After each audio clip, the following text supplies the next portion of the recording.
گھوڑے پر بیٹھتے تھے تو آپ جمپ کر کے بیٹھتے تھے، آپ گھوڑے کی رکاب میں پیر نہیں رکھتے تھے، اور آپ صلی اللہ علیہ وسلم زمین سے ہی اچھل کر گھوڑے کے اوپر سوار ہو جاتے تھے۔ ایک مرتبہ آپ صلی اللہ علیہ وسلم اپنے گھوڑے پر سوار ہونے لگے تو آپ نے رکاب میں پیر رکھا، جو پیر رکھنے کی جگہ ہوتی ہے۔ تو مولا علی شیر خدا رضی اللہ تعالی عنہ نے عرض کیا کہ یا رسول اللہ صلی اللہ علیہ وسلم، لگتا ہے کہ آپ پر بڑھاپا طاری ہو گیا۔ تو آپ صلی اللہ علیہ وسلم نے ارشاد فرمایا کہ ہاں، مجھے سورہ ہود اور اس کی بہنوں نے بوڑھا کر دیا۔ سورہ ہود اور اس کی بہنوں سے مراد وہ صورتیں ہیں جن میں اللہ تعالیٰ نے امم سابقہ پر ہونے والے عذابوں کا ذکر کیا ہے۔ ان امتوں پر جو عذاب آیا تو سرکار دو عالم صلی اللہ علیہ وسلم اپنی اس امت کے حق میں بہت شفیق تھے، تو اس امت کے غم میں سرکار دو عالم صلی اللہ علیہ وسلم فرماتے ہیں کہ مجھے بوڑھا کر دیا۔ لیکن عبداللہ ابن عباس رضی اللہ تعالی عنہما فرماتے ہیں کہ رسول اللہ صلی اللہ علیہ وسلم نے جو یہ فرمایا ہے کہ مجھے سورہ ہود اس کا نام لے کر حضور نے فرمایا، تو اس سورت کی ایک آیت ہے، ایک آیت کا ایک حصہ ہے، سرکار دو عالم صلی اللہ علیہ وسلم کے لیے سب سے زیادہ پر مشقت وہ آیت کا حصہ تھا، اور وہ آیت کا حصہ یہ ہے فاستقم کما امرت، اے حبیب صلی اللہ علیہ وسلم اس پر مضبوطی سے قائم ہو جائیے جو ہم نے آپ کو حکم دیا ہے۔ سب سے زیادہ پابندی وقت، استقامت کا کیا مطلب ہے؟ قائم ہو جانا، ہر حالت میں اس حالت پر قائم ہو جانا۔ جب ہمیں 10 بجے نکلنا ہے تو 10 بجے ہمیں ہر حالت میں تیار ہونا چاہیے، اور 10 بجے گاڑی سے نکل جانا چاہیے۔ ہمارے والد بھائی آ جاتے ہیں، لیکن ایک دو ایک بندہ دو بندے اس طریقے سے آتے ہیں۔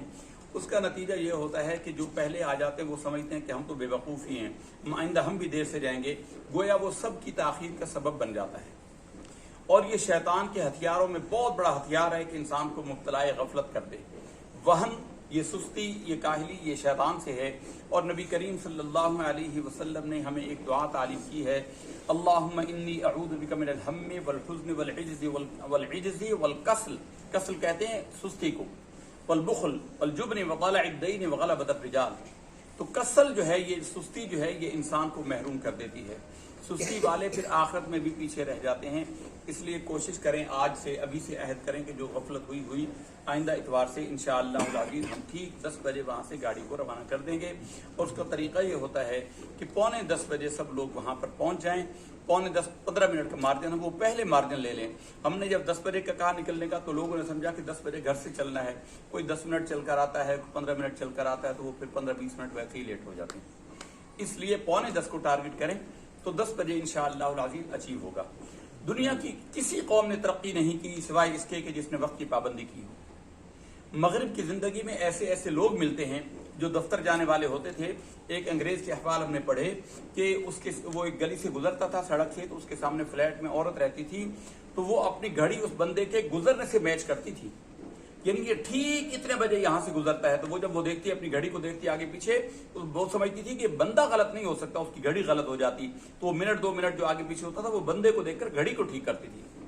اور ہم گھڑی کو دیکھ کر خود کو بھی ٹھیک نہیں کرتے۔ ایک تو یہ بات ہے، اور وہ بیکار ہیں وہ باتیں۔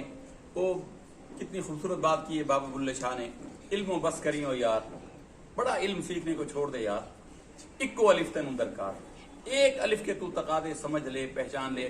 الف سے کیا ہے؟ الف سے اللہ ہے، الف سے ایمان ہے، الف سے اسلام ہے، الف سے آخرت ہے۔ الف کے تقاضے سمجھ لے، یہ تھوڑی سی زندگی کی مہلت عمل ہے۔ جب بندہ جاتا ہے، ہمارے دوست ہیں رات تنویر عمران صاحب، اور ہم ان کے یہاں گئے تو بخار تھا، سادہ بخار ہے، اللہ انہیں صحت دے، ابھی دعا بھی کریں گے۔ تو ایسے 4 دن سے بخار ہوا، اور ایسا لگا ان کو، ان کی حالت تھی کہ پتہ نہیں اللہ معاف کرے کون سا عذاب ٹوٹ پڑا، کیونکہ عافیت میں ہمیں قدر نہیں ہوتی۔ ان محفلوں کی آج قدر نہیں ہے، جب قدر ہوگی پھر یہ محفلیں کرنے کا موقع نہیں ہوگا۔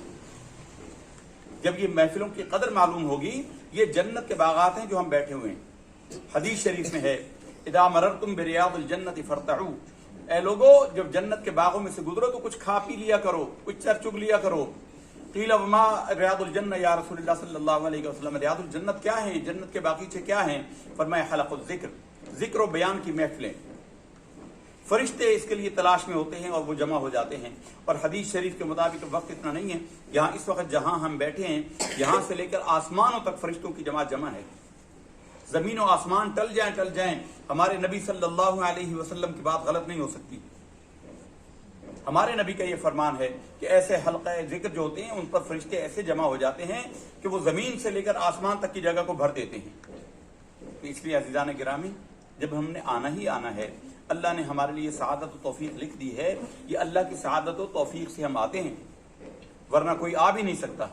تو جب آنا ہی ہے تو بر وقت آ جائے کر۔ تو یہ تو اللہ ان کو حفاظ کو قاری صاحبان کو اللہ تعالیٰ جزائے خیر دے، انہیں کہا ہوا ہے کہ ہر حالت میں 11 بجے پڑھائی شروع کرتے ہیں۔ آپ کو یاد ہوگا شروع میں جب ہم آتے تھے تو کئی دفعہ ہم 10-15 منٹ پہلے پہنچے ہیں، پہلے پہنچتے تھے اور پھر ہمارے سامنے درگیاں بچتی تھیں اور ہم بیٹھتے تھے۔ آہستہ آہستہ نفس کی غفلت طاری ہوتی چلی جاتی ہے اور ہم ایسے سست ہوتے چلے جاتے ہیں۔ نفس کی غفلت کے حوالے سے انشاءاللہ اگلی نشست میں گفتگو کریں گے۔ تو حدث اصغر، ناپاکی، چھوٹی ناپاکی۔ چھوٹی ناپاکی کہتے ہیں کہ انسان کی ریح خارج ہو جائے، انسان کے پیشاب کی جگہ سے کوئی قطرے نکل آئیں، پیشاب کے ہوں یا مزی کے ہوں یا ودی کے ہوں۔ مزی اور ودی کا ہم نے بیان کر دیا تھا کہ جب شہوت کا تصور آ جائے، لذت انسان کو آئے تو لیسدار قطرے نکلتے ہیں، اسے مزی کہتے ہیں۔ اس کے اخراج پر استنجا اور وضو ہوتا ہے۔ ودی کہتے ہیں کسی انسان کو قبض ہو اور وہ پخانے کے لیے زور لگائے تو اس کے پیشاب کی جگہ سے لیسدار قطرے خارج ہوں تو اس کو ودی کہتے ہیں۔ اس کے اخراج پر بھی استنجا اور وضو ہوتا ہے، اس سے غسل فرض نہیں ہوتا، اور پیشاب تو ہے ہی ہے۔ یوں ہی الٹی آ جائے، قے ہو جائے، اس پر بھی وضو آ جاتا ہے۔ اسی طرح آنکھوں کی ایسی خرابی ہو کہ جس سے آنکھوں سے رطوبت جاری ہو جائے، اللہ کے خوف سے آنے والے آنسو اس سے نہیں ہوتے، دنیا کی کسی تکلیف پر پہنچنے والے آنسو، درد ہو گیا، درد کی وجہ سے آنسو نکل آئے تو اس سے بھی وضو ٹوٹ جاتا ہے۔ یہ بہت کم لوگوں کو پتا ہے کہ آنسوؤں سے بھی وضو ٹوٹ جاتا ہے۔ آنکھوں کی خرابی کی صورت میں ہونے والے آنکھوں سے لیسدار قطروں کے خارج ہونے سے بھی، پانی کے نکل جانے سے بھی وضو ٹوٹ جاتا ہے۔ اسی طرح خون نکل جانے سے، انجیکشن لگوایا، انجیکشن میں عام طور پر خون نکلتا نہیں لیکن کچھ نہ کچھ نکل آتا ہے۔ خون کے نکلنے کی فقہا نے تعریف یہ کی ہے کہ خون نکل کر اپنی جگہ سے بہہ جائے، یعنی وہ جب نکلا ڈراپ وہیں پر ہے اور وہ بہا نہیں، اور اگرچہ اسے صاف کیا تو وہ لگ گیا تو اس کو خون نکلنا شمار نہیں کرتے فقہا، لیکن احتیاط اسی میں ہے کہ اس کو بھی خون نکلنا شمار کیا جائے۔ دانتوں کی تکلیف ہے، دانتوں سے خون آتا ہے تو جب اگر وہ مستقل مرض ہے، بار بار کلی کرنے پر بھی وہ نہیں جاتا تو اس کو معذور کے حکم میں مانا جائے گا، ورنہ دانتوں سے بھی خون آ جائے تو ایسے میں بھی وہ وضو ٹوٹ جاتا ہے۔ اور اس کی نشانی علماء نے یہ بیان کی ہے کہ بندہ کلی کر کے جب پانی پھینکے یا تھوکے اور تھوک کے ساتھ خون بھی ہو اور خون کا یعنی سرخی کا رنگ اس تھوک میں غالب ہو تو وہ خون شمار کیا جائے گا، اور اگر تھوک کا رنگ غالب ہو تو پھر وہ تھوک شمار ہوگی، پھر اس سے وضو نہیں ٹوٹے گا۔ یہ ساری صورتیں جو ہیں یہ وضو کے ٹوٹنے کی ہیں۔ وضو کے ٹوٹنے کی صورت یعنی خون کا اخراج، الٹی کا اخراج، آنکھوں سے پانی کا اخراج۔ ہاں، اللہ کے خوف سے نکلنے والے آنسو، رسول اللہ صلی اللہ علیہ وسلم کے عشق و محبت سے بہنے والے آنسو، وہ ناقص وضو نہیں ہوتے، ان سے وضو نہیں ٹوٹتا۔ نماز میں رو پڑے، بہت عمدہ بات، بڑی عمدہ بات ہے، لیکن دنیا کی کوئی تکلیف پہنچی، درد ہو گیا، اس کی شدت میں نکل آیا آنسو تو اس سے وضو ٹوٹ جاتا ہے۔ اسی طرح حالت نماز میں اونچی آواز سے ہنس دینے سے نماز بھی جاتی رہتی ہے اور وضو بھی ٹوٹ جاتا ہے۔ نماز پڑھ رہا ہے، کسی نے کوئی ایسی حرکت دیکھی یا کسی بچے نے کی، شرارت کی اور بے اختیار نمازی کی ہنسی نکل گئی، اس طرح کہ اس کی آواز نکل جائے تو اس سے بھی وضو ٹوٹ جاتا ہے، وضو بھی جاتا ہے، نماز بھی جاتی ہے۔ تو یہ صورتیں وضو ٹوٹنے کی ہیں۔ ان میں وضو کے لیے جو فرض ہیں وہ 4 ہی ہیں۔ کوہنیوں تک ہاتھوں کا دھونا، اور چہرے کا جہاں بال اگتے ہیں اور ٹھوڑی کے نیچے سے لے کے کانوں کی لو تک یہ سارا حصہ چہرہ ہے، ان کو دھونا، اور اسی طرح چوتھائی حصہ سر کا مسح کرنا، سر پر یعنی گیلا ہاتھ پھیرنا غیر مستعمل پانی سے، اور پیروں کا ٹخنوں سمیت دھو لینا ایک ایک بار، یہ سارے کرنا فرض ہیں۔ ان میں سے اگر کوئی چیز رہ جائے تو وضو ہوگا ہی نہیں، جب وضو نہیں ہوگا تو نتیجتاً نماز بھی نہیں ہوگی۔ ان کو ایک ایک بار دھونا فرض ہے اور 3 بار دھونا سنت ہے۔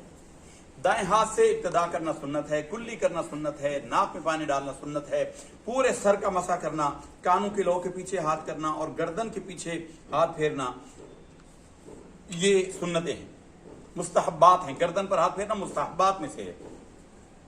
اسی طرح 3 بار اعضاء کا دھونا، دائیں ہاتھ سے آغاز کرنا، بسم اللہ پڑھ کر کرنا، یہ ساری سنتیں ہیں۔ تو وضو کرنے کا بہترین طریقہ یہ، اچھا ہاتھ دھونا سب سے پہلے جو ہم ہاتھ دھوتے ہیں یہ سنت ہے، ورنہ اصلاً تو پہلے چہرہ دھونا ہے، لیکن ہاتھ اگر گندے ہوں گے تو پھر ظاہر ہے چہرہ بھی گندا ہوگا، اس لیے پہلے ہم ہاتھ دھوتے ہیں۔ پہلے ہاتھ دھونا فرائض میں نہیں ہے، وہ کونیوں تک ہاتھوں کو دھونا ہے۔ اور وضو کے اندر ترتیب بھی سنت ہے، ترتیب بھی سنت ہے، یعنی اسی ترتیب سے کرنا چاہیے، لیکن اگر کسی نے خلاف ترتیب کر لیا اور ایک ہی وقت میں کر لیا تو بہرحال اس کا وضو ہو جائے گا۔ تو وضو کا مسنون طریقہ یہ ہے کہ ہاتھوں کو اچھے طریقے سے دھو لیا جائے، پھر دائیں ہاتھ سے کلی کی جائے اور مسواک کی جائے 3 بار، اور اگر مسواک نہیں ہے تو انگلی سے دانتوں کو صاف کرنا، یہ مسواک کے قائم مقام مانا گیا ہے۔ اور قائم مقام کا مطلب یہ ہے کہ اگر انگلی سے کسی نے مسواک کر لیا، اللہ تعالیٰ اس کو مسواک کا ثواب عطا فرماتا ہے۔ پھر ناک میں دائیں ہاتھ سے پانی چڑھائے اور 3 بار اس کو اور جھاڑے، ایک دفعہ پانی چڑھایا پھر بائیں ہاتھ سے جھاڑا، ایک بار چڑھایا پھر جھاڑا، اس کے بعد دونوں ہاتھوں میں پانی لے کر چہرے پر پھیرا، پھر دوسری بار، پھر تیسری بار، اور اسی طرح پھر کوہنیوں سمیت، بازو کا دونوں کوہنیوں سمیت، پھر پیروں کا دھونا اور پیروں کی انگلیوں کا خلال کرنا۔ داڑھی میں خلال کرنے کا ہم نے آپ کو بتا دیا تھا کہ رسول اللہ صلی اللہ علیہ وسلم ہر وضو میں داڑھی میں خلال مبارک فرماتے تھے، کنگھی کرنا، کہ کنگھی کرنے کے عمل کو خلال کرنا کہتے ہیں۔ تو سرکار دو عالم صلی اللہ علیہ وسلم ایسا فرماتے تھے اور فرمایا کرتے تھے، ہاکذا امرنی ربی، میرے رب نے تو مجھے ایسا ہی کرنے کا حکم دیا۔ کتنا پیارا انداز ہے ہمارے نبی صلی اللہ علیہ وسلم کا اللہ کی بات کا، اور کتنی محبت جھلکتی ہے اس میں کہ میرے رب نے مجھے ایسا حکم دیا، اس لیے میں ایسا کرتا ہوں۔ تو اس طریقے سے کرنے سے انسان پاک ہو جاتا ہے، اس سے پھر نماز بھی پڑھ سکتا ہے۔ ایک وضو سے کئی نمازیں پڑھی جا سکتی ہیں۔ بابوضو حالت میں قرآن مجید کو چھوا جا سکتا ہے۔ احناف کے ہاں بغیر وضو کے قرآن کو چھونا مکروہ تحریمی بلکہ حرام ہے۔ شفافے کے ہاں تو ہے کہ بغیر وضو پڑھ سکتے ہیں، لیکن احناف کے ہاں بغیر وضو قرآن مجید کی تلاوت یعنی چھونا اسے جائز نہیں ہے۔ زبانی تلاوت کی جا سکتی ہے، اور زبانی تلاوت قرآن مجید کی ہو یا کوئی ہو، یہ بغیر وضو کے کی جا سکتی ہے۔ البتہ جب غسل فرض ہو، ایسی صورت میں مرد ہو یا عورت، اس کو قرآن مجید تو چھونا تو درکنار، زبانی پڑھنا بھی منع ہے۔ زبانی پڑھنا بھی یا غسل فرض ہو تو اس وقت اس کو قرآن مجید کا پڑھنا چھونا تو بڑی بات ہے، وہ تو ویسے ہی حرام ہے، اس کو زبانی پڑھنا بھی منع ہے۔ البتہ جن حالتوں میں غسل فرض ہوتا ہے، ان حالتوں میں عورتوں پر یہ ہر مہینے دن آتے ہیں، 5-7 دن آتے ہیں، اور مردوں پر بھی جب غسل فرض ہو جائے، ایسی حالت میں قرآن مجید کی وہ آیتیں جو بطور دعا کے پڑھی جائیں، بطور دم یا وظیفہ کے پڑھی جائیں، ان کا پڑھنا جائز ہے۔ لوگ یہ کرتے ہیں کہ عورتیں درود شریف بھی چھوڑ دیتی ہیں، استغفار بھی چھوڑ دیتی ہیں، اگر دم کرنا ہو آیت الکرسی اللہ کی تعریف کی نیت سے پڑھے، یا دم کی نیت سے یا وظیفے کی نیت سے پڑھے۔ معوذتین یعنی سورہ فلق اور سورہ ناس، یہ عورتوں پر جب غسل فرض ہوتا ہے تب بھی زبانی پڑھ سکتی ہیں بطور وظیفہ کے، نہ کہ قرآن مجید کی قرات کی نیت سے۔ قرات قرآن نہیں کر سکتی، لیکن قرآن مجید کی ان آیتوں کو بطور وظیفہ، بطور برکت کے، بطور اللہ کی تعریف کے، اس کو مرد بھی پڑھ سکتے ہیں، عورتیں بھی پڑھ سکتی ہیں جب ان کا غسل فرض ہو۔ عام طور پر سمجھتے ہیں کہ عورتیں ان دنوں میں کچھ بھی نہیں کر سکتی، یہ یہودیوں کا طریقہ ہے، اسلام کا یہ طریقہ نہیں ہے۔ اسلام کہتا ہے کہ انسان اصلاً پاک ہے، وہ عورت اس پر غسل فرض ہو وہ آٹا بھی گون سکتی ہے، اس کا ہاتھ کا کھانا بھی جائز ہے، اس کے ساتھ بھی بیٹھنا، اس کے ساتھ جسم کا چپکانا بھی، جسم کا ہاتھ لگانا بھی، اس کو بوسوں کے آدمیاں بیوی ہوں تو کرنا بھی، یہ ساری چیزیں جائز ہیں۔ بہرحال آج ہمارا موضوع چونکہ حدث اصغر سے پاکی کا طریقہ ہے، لوگ آج کل ویسے بھی حالات بڑے تنگ ہیں، ہر ایک کے روزی کے حالات بڑے تنگ ہیں، اور لوگ پوچھتے ہیں کہ مولوی صاحب کوئی وظیفہ بتائیں، کوئی وظیفہ بتائیں، تو علماء بھی بڑے بڑے وظیفے بتاتے ہیں، تعلیمات عاملین حضرات بھی بتاتے ہیں، بالکل صحیح ہے، قرآن مجید کے فضیلت سے انکار نہیں ہے۔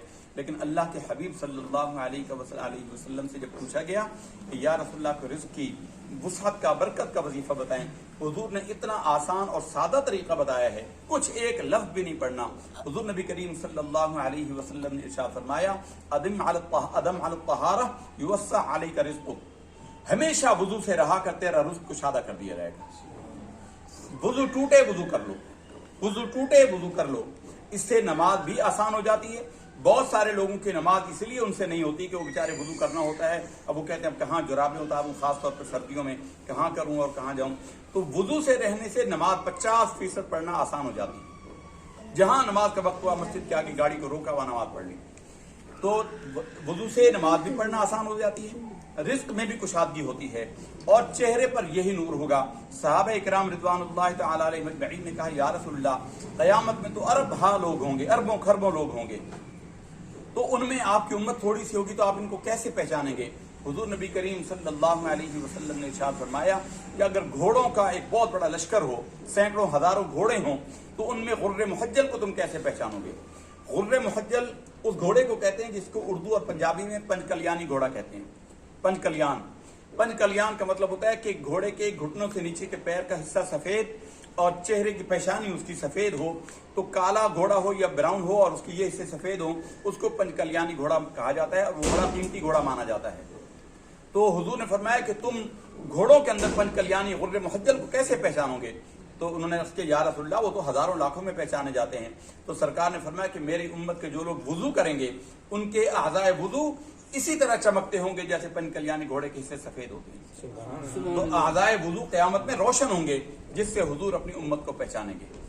تو اس لیے باوضو رہنے کی عادت ڈالیں اور وضو کا جو ہے عادت رہنے سے انسان کے رزق میں بھی اضافہ ہو جاتا ہے. اللہ تعالیٰ برکت عطا فرماتا ہے. نماز پڑھنا آسان ہو جاتا ہے. وسوسوں میں بڑی کمی ہو جاتی ہے. یہ شیطان کے مقابلے میں اسلحہ ہے.